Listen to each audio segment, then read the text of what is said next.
turi būti pasranka. Malonu matyti.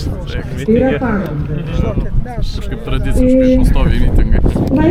Nu, svarbu, kad ateina, labai malonu visada, kad kur tauta ten ir jūs. Liūdna, kad daugelis politikų bijo tautos. Džiugu matyti žmonių 10 000, tai kaip galvojate apie šį renginį? Renginys labai gerai, kad tauta parodys valdžiai, kad negalima su ją juokauti ir tyčiotis iš jos. Bet kas liūdniausiai turbūt, kad buvę valdantieji tą patį darė. Žinoma, gerai, jiems nepavyko to priimti visuotinio nekilnojamojo turto mokesčių ir kitų mokesčių, bet dabartiniai valdantieji neša tą patį, ką nešia konservatoriai ir vėl bando prastumti tai. Bet turbūt ši minė žmonių parodo, kad tauta nebeleis politikam lipti jiems ant galvų ir atimti jo turto. Ačiū Jums. Kodėl atvykote į mitingą, palaikot pačią idėją? Palaikau dėl to, kad gan nesąmonė tiesiog sugalvoja.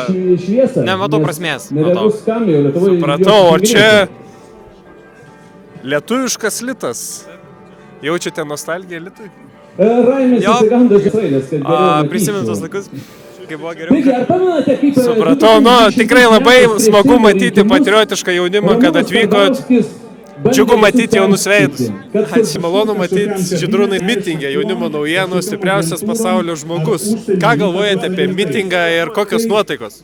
Labai geros nuotaikos, saulė šviečia, susirinko visa Lietuva, tikrai senai buvau tokioj minioj žmonių, matosi pozityvas, nors valdžia nori numauti paskutinės kelnes, bet lietuvis kantrus, bet manau, kad atėjo laikas vis tik tai tą kantrybę baigti ir reikia atsikovoti savo teisės. Ačiū Jums.